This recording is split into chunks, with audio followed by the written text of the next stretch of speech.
The queen declared, "I'll marry you if you help my daughter walk." She didn't anticipate my success. The first time Ethan Brooks saw the alien palace, he thought it looked less like a fortress and more like a place built to remind everyone who was powerless. The white stone towers curved upward like silent judges, smooth and perfect, without a single visible crack. The sky above them glowed faint violet, crossed by slow-moving air traffic that hummed like distant insects. This world was nothing like Earth, yet the feeling in his chest was familiar. It was the feeling of standing somewhere you were not expected to matter. Ethan was not a soldier anymore. He was not even officially a medic. He was listed as a civilian engineer with medical experience, added to the human delegation almost as an afterthought. Humans were new to this region of space, still treated like curious outsiders, useful sometimes, amusing often, but never truly respected. Ethan knew that well. He had lived his whole life proving himself to people who had already decided he was not enough. The alien guards led him through long halls that echoed softly with each step. The walls shimmered with living patterns, changing color as people passed. Alien nobles stood in small groups, their tall forms wrapped in flowing garments.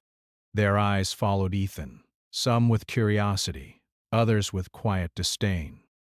He kept his head up and his hands relaxed.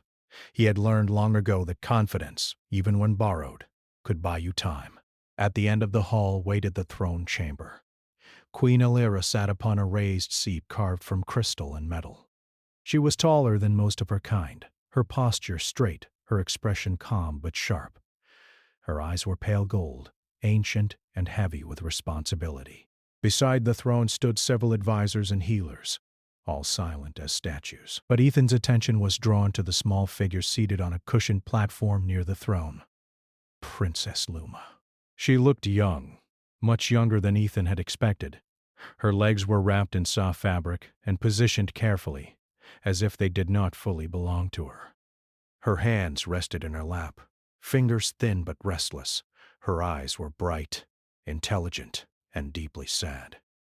She watched the room with the quiet awareness of someone used to being observed, discussed, and pitied. Ethan felt something tighten in his chest. The queen spoke, her voice calm and measured. "You are the human known as Ethan Brooks." "Yes, Your Majesty," Ethan said. His voice echoed slightly, too small in the vast chamber. "Your records say you served as a field medic during several planetary conflicts," the queen continued. "You also studied mechanical engineering." "That's correct," Ethan replied. "I worked where machines and bodies both broke." A faint ripple of amusement moved through the court, but the queen did not smile. "Many before you have attempted to help my daughter," she said. "The greatest minds of our empire. Neural architects, bioengineers. None succeeded." Ethan nodded. "I read the files you shared. Then you know her condition cannot be cured," one of the healers said sharply. Ethan turned slightly toward the speaker but kept his eyes on the queen. "I know your science has reached its limits," he said simply. "That does not always mean the end." A murmur spread through the chamber. The queen's eyes narrowed just a little. "Explain," she said.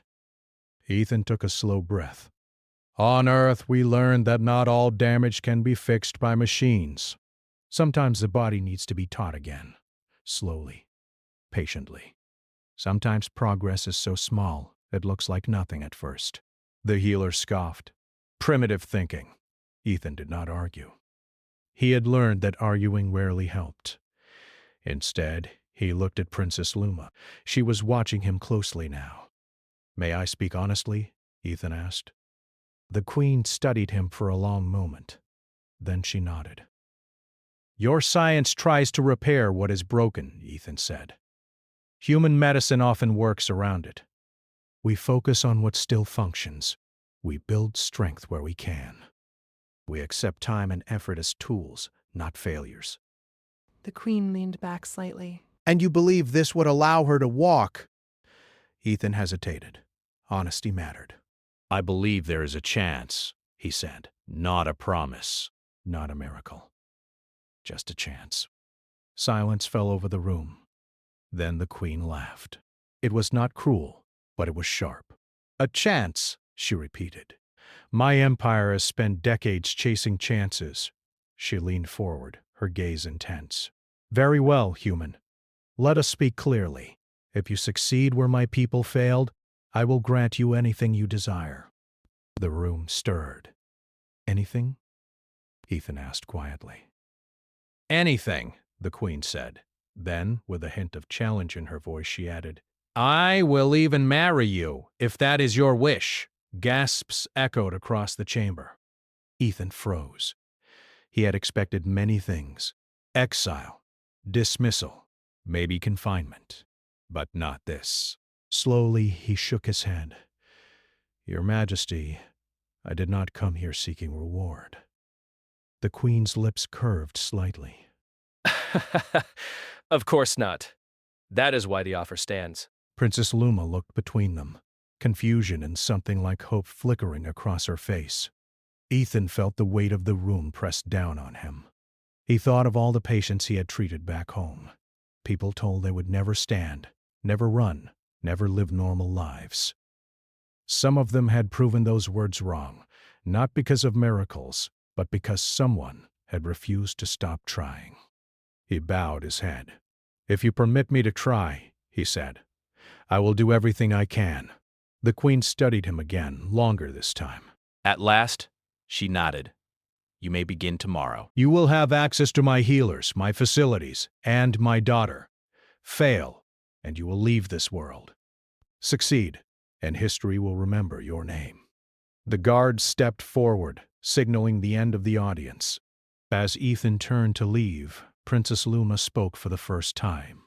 Human, she said softly. He stopped and looked at her. Do you think, she asked, her voice careful, that walking feels different than flying dreams? Ethan smiled gently. I think, he said, it feels like the ground finally trusts you. Her eyes widened, just a little. Later, in the quiet guest chamber assigned to him, Ethan sat alone on the edge of the bed. The room was elegant, filled with alien designs meant to impress and intimidate. None of it mattered. What mattered was the girl with sad eyes and weak legs. What mattered was the impossible promise hanging in the air. He lay back and stared at the glowing ceiling. You really did it this time? He muttered to himself.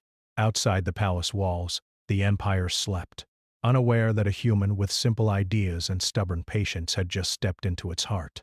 And in a nearby chamber, Princess Luma lay awake, holding on to a small, fragile thought she had never allowed herself before. Maybe tomorrow would be different. The next morning, Ethan was escorted to the princess's chamber. It was larger than most homes on Earth. High ceilings, soft glowing lights, and polished floors that reflected every movement. Princess Luma sat on a low platform, legs carefully supported by cushions. She watched him as he entered, her eyes curious but guarded. Good morning, Princess Luma, Ethan said softly, keeping his tone gentle. I'm here to help, not to rush you. Today, we only take small steps. Luma tilted her head slightly. Small steps? She asked. Her voice was quiet, almost fragile. Yes, Ethan said. First, we learn how to trust your muscles again. Then, we learn how to trust your legs. It takes time. But you are not alone. The healers had set up a room filled with equipment, much of it unfamiliar to Ethan. He ignored the most complicated machines. Instead, he focused on simple tools, a sturdy railing along the wall, soft mats on the floor, and small weighted bands he could attach to Luma's legs. He believed that machines could help, but only if the human, or alien, in this case body, learned how to use them. He started with gentle exercises. He guided her legs through movements while she lay on the mat. He spoke constantly, explaining every motion, praising even the tiniest effort. Good, he said, smiling when her toes twitched. That's your muscles remembering themselves. Luma's lips quivered as if she were fighting back tears.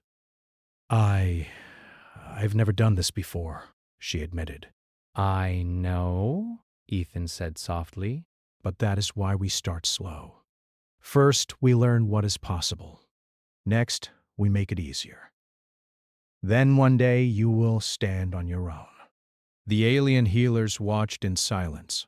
Some frowned, clearly doubting his methods. They whispered to each other in soft tones, exchanging complex words that sounded like music to Ethan's ears. He didn't mind. He had learned long ago that other people's doubts rarely mattered until proven wrong.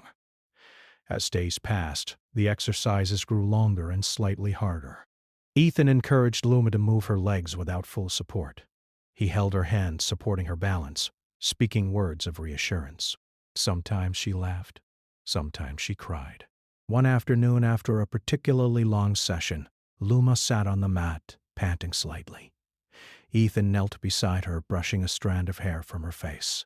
"You did very well today," he said. "Your legs remembered more than yesterday. Can you feel it?" She nodded slowly. "It feels strange, like something I never knew I had." "That is progress," he said. "Every movement, every tiny shift is a victory." Outside the therapy room, rumors began to spread. Palace staff whispered that the human was wasting time. Some nobles muttered that the queen's offer was a foolish joke.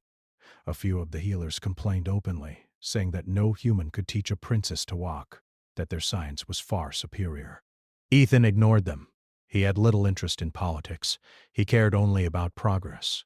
One morning, as he guided Luma through exercises near the railing, she asked, "Human, why do you care so much?" Ethan paused. He looked at her, really looked. She was small, delicate, but her eyes carried more depth than many adults he had known. "Because I know what it feels like to be told you can't," he said quietly. "On my world, I treated people who were told they would never walk again. Some of them did. Because someone refused to give up. You deserve that same chance." Luma thought about his words. For the first time in her life, she felt a flicker of hope that was not just a dream. As the weeks passed, tiny changes appeared. Her toes flexed, her knees moved without as much strain, and her body seemed to remember actions she had never performed before. Ethan documented everything, noting improvements, setbacks, and even emotional responses. He explained to the queen that physical recovery was as much mental as it was physical. Trust and patience were as important as muscles and nerves. One afternoon, while Luma rested, Ethan spoke with the chief healer. "Your methods are unconventional," the healer said cautiously. "I don't understand why machines are not central." Ethan smiled gently. "Machines can only assist. The body must learn itself. The mind must believe itself capable. If you force it with technology alone, you may see no progress at all." The healer frowned but did not argue further. Slowly, a few of the younger healers began observing Ethan more carefully. They started asking questions, curious about human methods and even attempting to copy his gentle, patient approach. Luma began responding to Ethan in small ways. She would reach for his hand, laugh at his jokes, and even attempt movements without his full guidance. The room, once filled with tense whispers, started feeling lighter. Hope grew quietly, but steadily. One evening, after a long day, Ethan and Luma sat near the palace garden. The plants glowed faintly, bioluminescent flowers lighting the courtyard. She watched him carefully. "Human." She said softly, "Do you really think I will walk one day?" He looked at her, his eyes steady and kind. "I cannot promise miracles, but I can promise this. I will not stop trying. And I will not let you stop trying either. Together we can find out what is possible." She nodded slowly. The first true smile curved her lips. It was small, shy, but genuine. Ethan felt a warmth in his chest he had not expected. It was not just satisfaction at progress. It was the human joy of seeing someone regain hope. The queen, observing from a distance, was quiet. She did not speak, but her expression betrayed a mix of curiosity and unease.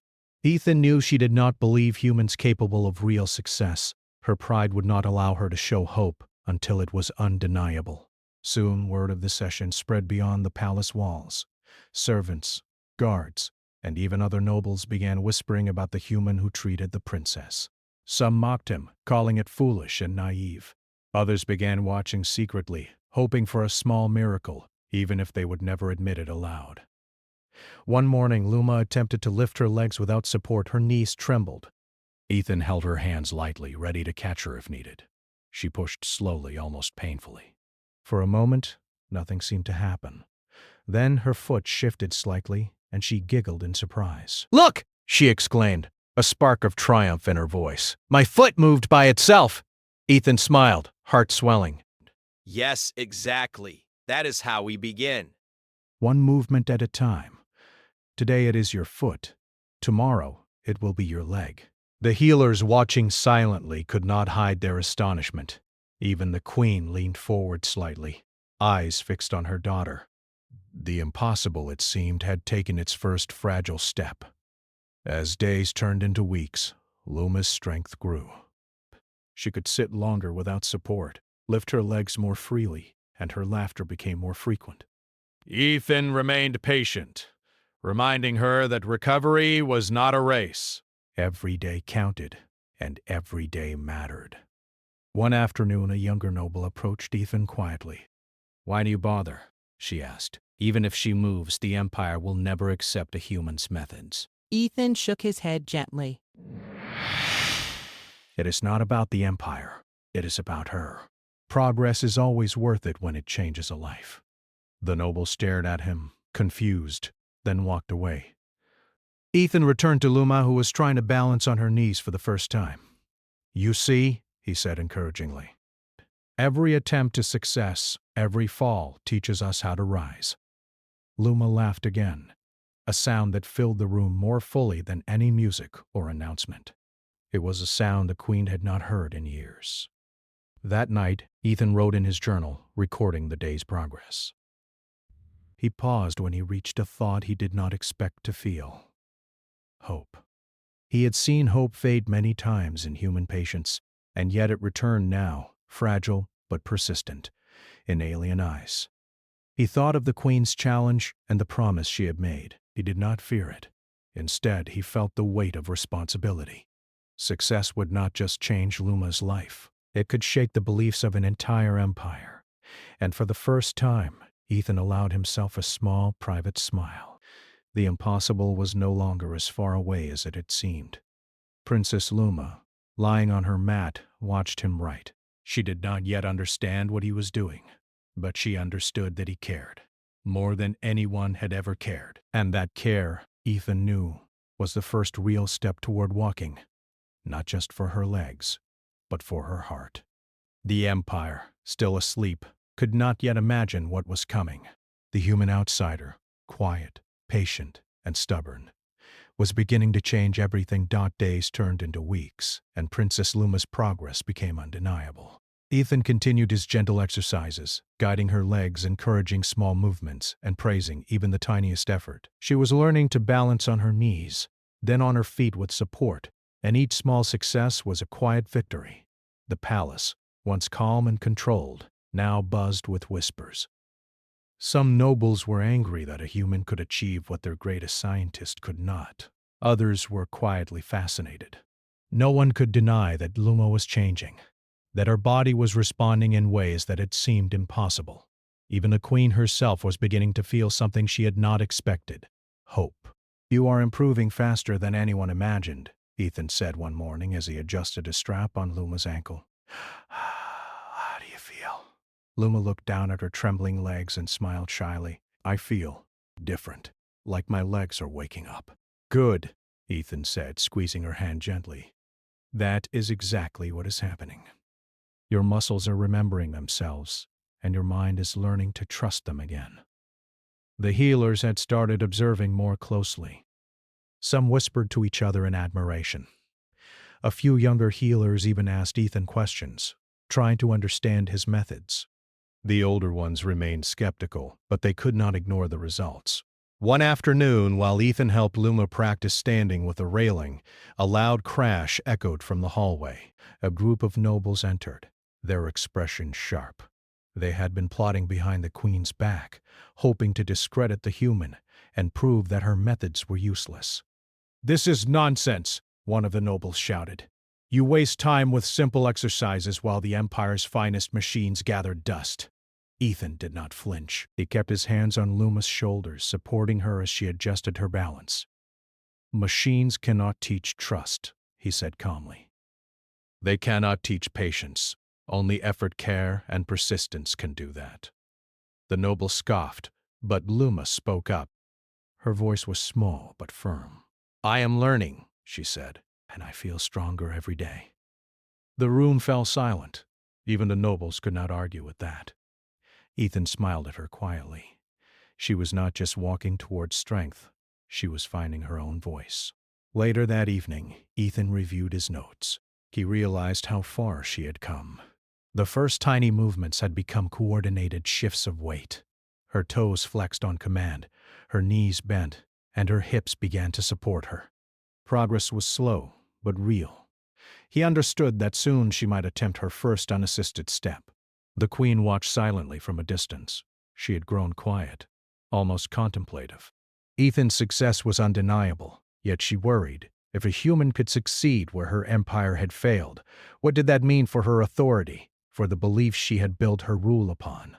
One morning, Luma attempted to stand without the railing. Her legs trembled violently and she nearly fell.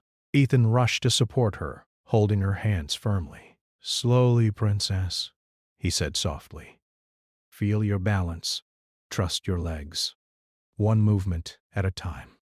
She took a deep breath and tried again. This time, she lifted one foot, then the other. Her knees shook, but she remained upright for a few seconds.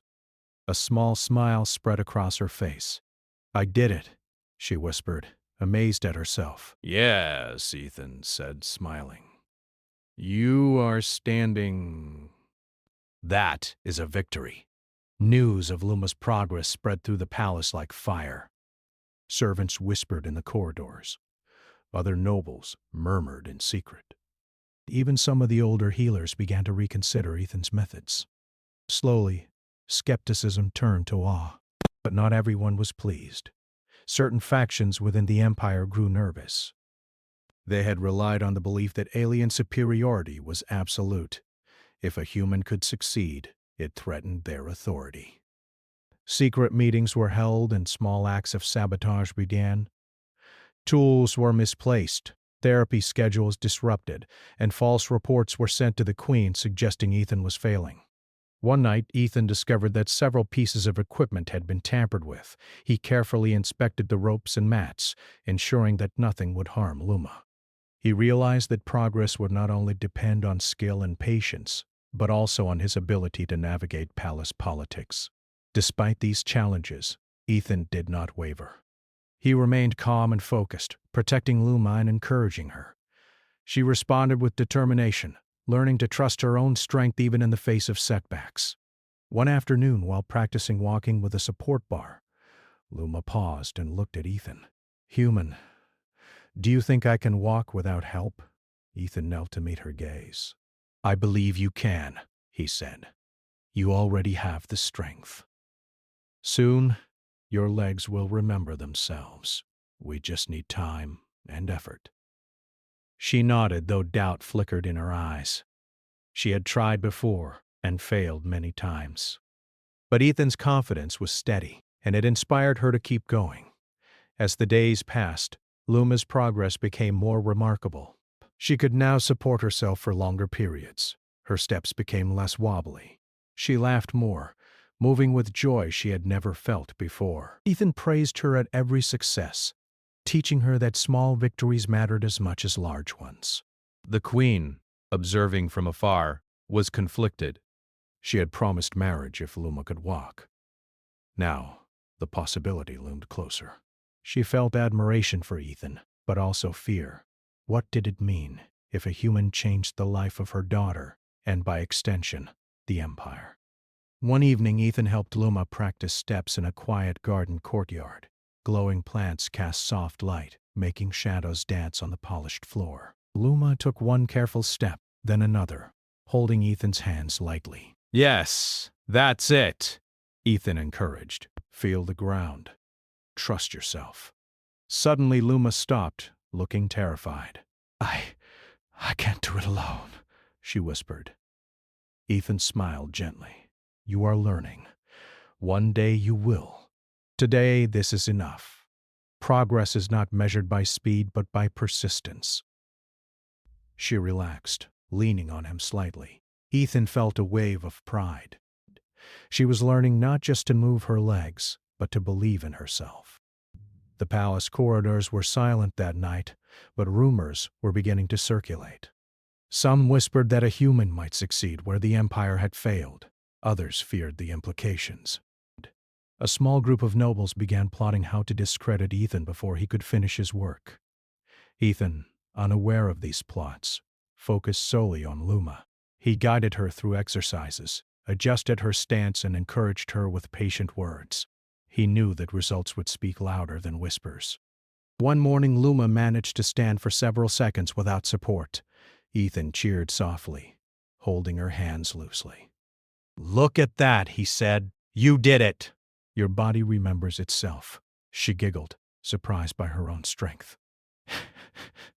"It feels different," she said, "like I am not stuck anymore." "Exactly," Ethan said. Freedom comes in small steps first.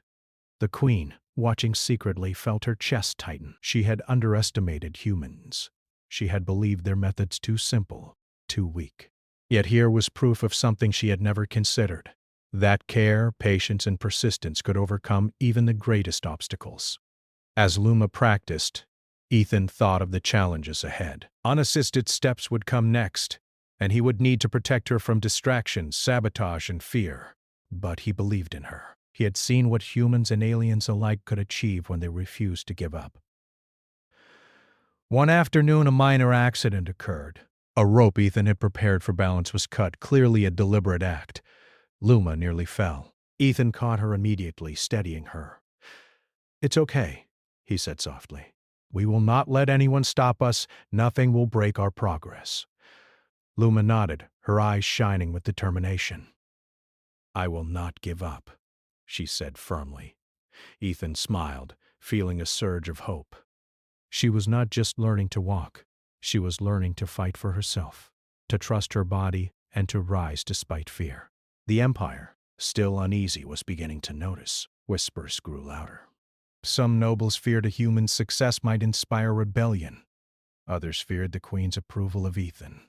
Tensions quietly rose in the halls, setting the stage for challenges that would test both courage and patience. That night, Ethan reflected on the journey so far. He had faced doubts, political intrigue, and 1,000 small obstacles. But seeing Luma smile and move with strength he had helped awaken filled him with determination. Tomorrow, they would attempt more steps, moving closer to the day when she could walk unassisted. And somewhere deep in the palace, the queen's heart shifted. Admiration and fear mingled in equal measure. The human outsider had already begun to change everything, and the Empire would never be the same till the day had come. Ethan knew it.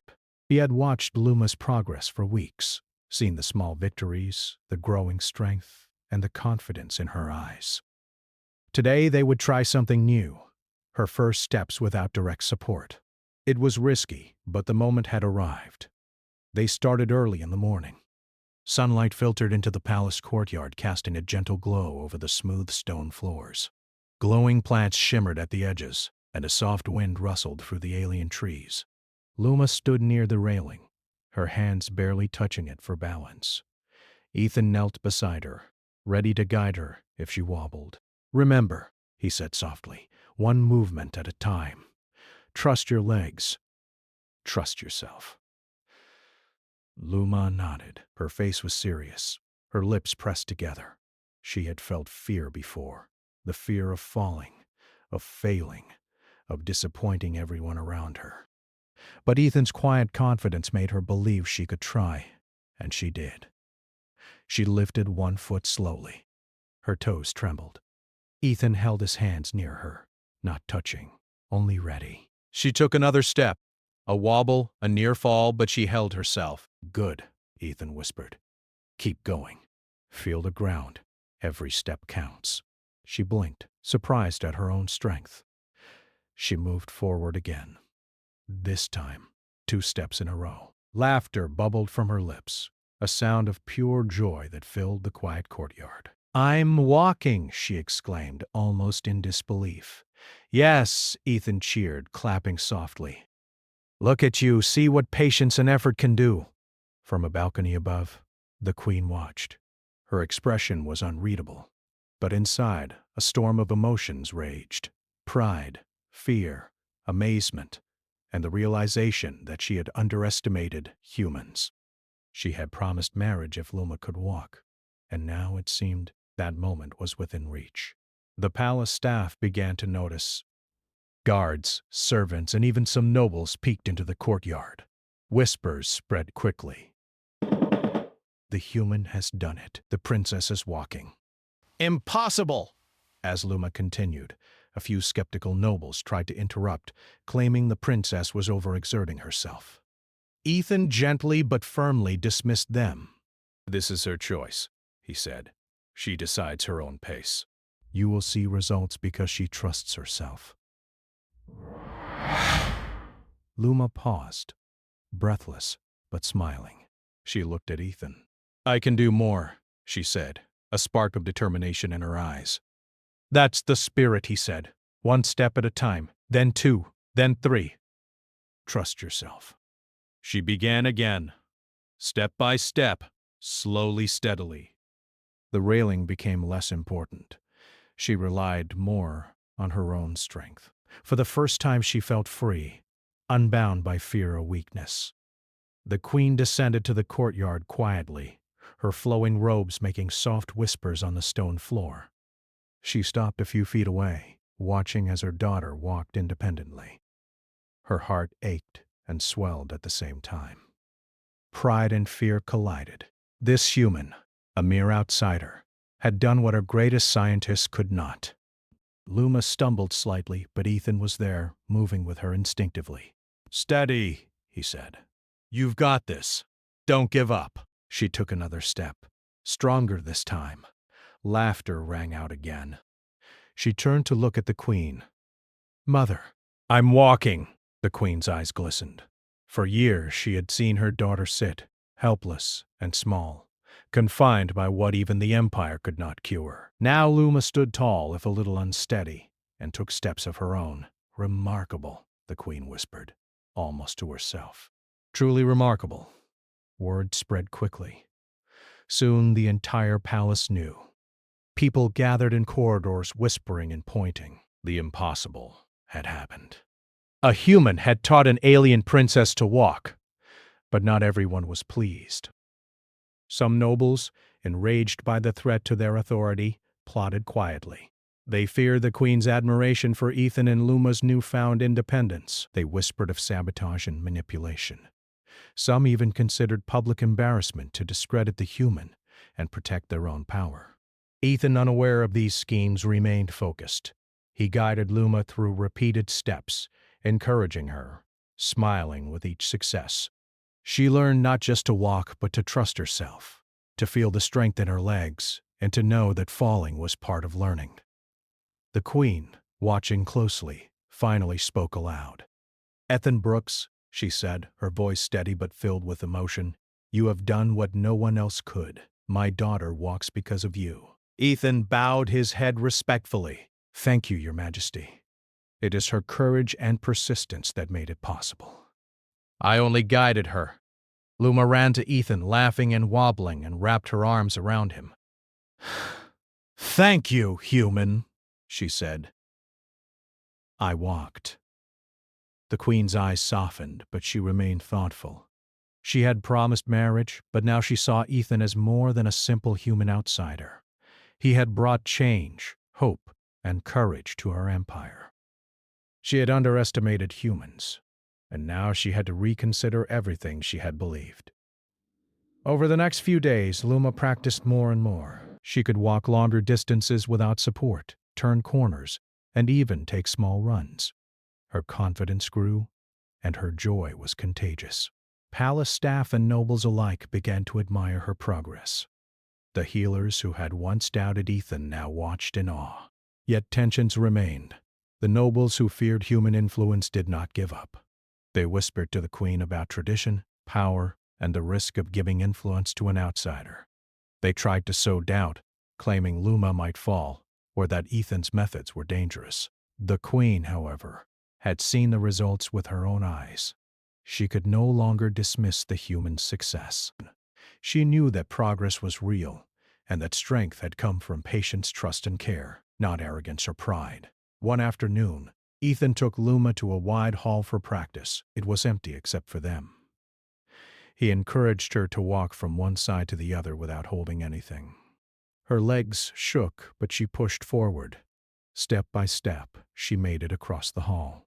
Again, she shouted, laughing with pure excitement. Ethan smiled, clapping. Excellent. See what you can do when you believe in yourself. Luma ran back and forth, growing more confident with each attempt. The sound of her laughter echoed through the hall, and even the Queen, watching from a balcony, felt a warmth in her chest. Her daughter was no longer helpless. She was walking, strong and happy. The political tension in the palace was growing, however.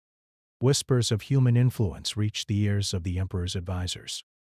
Some feared change. Some feared the Queen's admiration of Ethan. They began planning subtle moves to undermine him or discredit the princess's progress.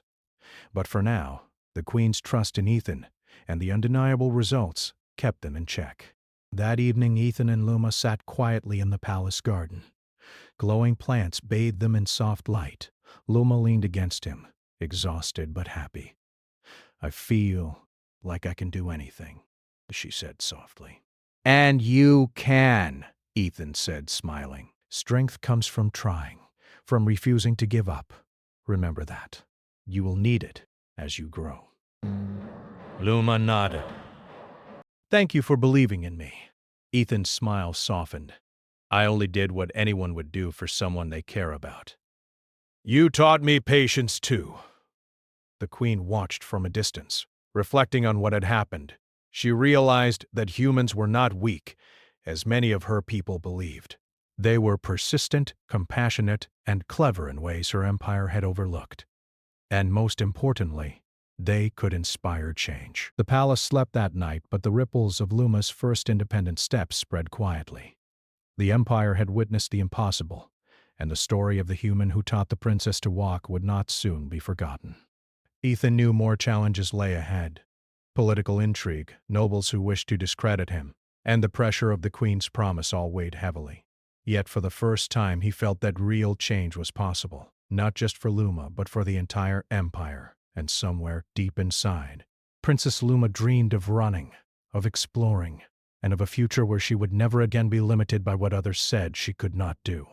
The morning sunlight spilled into the palace courtyard, catching the edges of glowing plants and casting soft light across the smooth stone floor.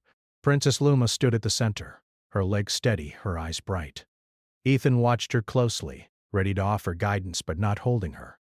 Today she would attempt something she had only dreamed of, walking across the courtyard without support. Luma took a deep breath, feeling the air fill her lungs. Her heart raced, but it was a good kind of fear, the kind that comes before a victory. She remembered all the lessons Ethan had taught her, all the patient exercises, all the encouragement, and all the small successes that had led her to this day. "Remember what we practiced," Ethan said softly. "Trust your legs, trust yourself, one step at a time." Luma nodded. She bent her knees slightly, shifted her weight, and lifted one foot, then the other. Step her toes gripped the ground. She felt the strength in her legs, the power she had never known. Step. She moved forward, her balance steadying with each motion. Ethan's smile was quiet but full of pride. He did not need to hold her. She was walking on her own. Step, step. Her confidence grew. The guards and servants who had gathered at a distance held their breath. Whispers ran through the crowd. "She's walking. The princess walks." "Impossible," Luma laughed, a sound of joy and triumph. She was moving freely, taking each step with careful determination, but also with a newfound ease. The world felt larger, brighter, and more alive than it ever had before. The Queen, standing on the balcony above, watched her daughter with tears in her eyes. She had promised marriage if a human could make Luma walk. But now, Watching her child stride across the courtyard, she realized that her promise had meant more than just a reward. It was a recognition of courage, patience, and the human spirit. Ethan stepped forward, clapping softly. "Look at you," he said. "You are walking. See what persistence can do?" Luma ran toward him, stumbling only slightly, and threw her arms around him. I did it! I really did it, she exclaimed. The queen descended to the courtyard, her flowing robes brushing the stone floor. She stopped a few feet from Luma and Ethan, her face a mixture of pride, amazement, and respect. "Truly remarkable," she said softly. "You have done what no one else could. My daughter walks because of you, Ethan Brooks." "Thank you, Your Majesty, but it is her courage that made this possible." I only guided her. The palace staff and gathered nobles erupted in quiet applause. Whispers of astonishment spread quickly. The impossible had been achieved. A human had taught an alien princess to walk, not through advanced technology or brute force, but through patience, empathy, and understanding. Political tensions simmered beneath the surface. Some nobles feared that the Queen's admiration for Ethan and Luma's independence could inspire change or rebellion. Secret meetings were held, plotting subtle discrediting of the human and his methods. But for now, the evidence of success was undeniable. The princess had walked. The human had succeeded. Over the next few days, Luma practiced walking further and faster. She could now traverse the palace gardens with ease, turn corners without support, and even jog a few steps. Her confidence was radiant, and her joy infectious. Palace staff, healers, and even skeptical nobles began to acknowledge Ethan's methods. The Empire had witnessed the impossible, and it had changed their perception of what could be achieved. One afternoon, Ethan and Luma walked together in the royal gardens. Glowing flowers cast soft light over the paths. Luma ran ahead, then stopped and looked back at him with a wide smile. "I never knew I could feel this strong," she said. "You've always had the strength," Ethan said gently. "You just needed to trust yourself." Luma nodded. "And you helped me believe." The Queen approached, her steps slow but deliberate. She looked at Ethan, then at her daughter. "You asked for anything if you succeeded," she said. And you have. But I realize now that the reward is not about marriage or titles. "It is about respect, knowledge, and change. Tell me, Ethan, what do you desire?" Ethan thought carefully. He had been offered a great reward, one that few humans would ever receive. But he had grown to care not for titles or power, but for Luma, for the people who had supported their journey, and for the future of the Empire. "Your Majesty," he said softly, "I ask only that humans and aliens learn from each other. Let us share knowledge, kindness, and understanding. That is the reward that matters most." The Queen studied him. Then she smiled, a warm, rare smile. "So be it. An alliance, then, between humans and my empire. May it grow stronger with trust and respect." Luma ran to the Queen, wrapping her arms around her mother. "Look, Mother, I can run too!" she exclaimed. The Queen laughed softly. "Yes, my child, you have walked and now you run. You have changed more than your own life. You have changed the Empire." In the weeks that followed, Luma continued to grow stronger. She explored the palace grounds, ran through the gardens, and even led her first lessons for other young nobles on balance and strength. Ethan remained by her side, guiding, encouraging, and sharing his human knowledge with the Empire's healers and scholars. The nobles who had opposed him gradually relented. They saw the results, undeniable and clear. The Empire began to shift in quiet ways. Traditions of rigid superiority softened. Curiosity and cooperation grew. Humans, once considered outsiders, earned respect not through conquest but through care, patience, and innovation. One evening, as the sun set and the palace glowed in warm light, Ethan walked with Luma and the Queen through the gardens. Luma ran ahead, laughing, then turned to wave. The Queen smiled at Ethan. "You have given us more than I imagined, a gift not of power, but of hope." Ethan shook his head. "I did not give it. You and Luma created it together. I only guided the way. Luma ran back, taking Ethan's hand. Thank you for helping me walk, she said simply. I feel free now. Ethan squeezed her hand gently. Freedom was always inside you. You just needed to trust it. The Queen watched them, her heart full. She realized that promises, courage, and persistence were the true measures of greatness, not titles or machines. A human had reminded her empire of a simple truth. Care and patience could overcome what seemed impossible. As night fell, the palace glowed with soft light. The empire had changed. A princess walked where she could not before. A human had earned respect and friendship, and hope, fragile but bright, stretched across the hearts of all who witnessed it. Ethan, Luma, and the Queen stood together in the garden, looking at the stars above. For the first time, the boundaries between human and alien, between impossible and possible, seemed smaller. The future was wide open, filled with promise, and built not on fear or pride, but on trust, courage, and the quiet power of persistence.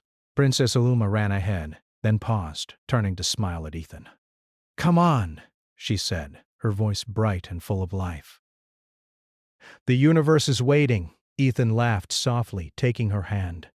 Together they walked into the night, steps steady, hearts light, ready for whatever the future held. The Empire would remember this moment forever. The human who believed, the princess who trusted, and the Queen who learned that even the impossible could be achieved. And in that simple truth, the world had changed, one step at a time.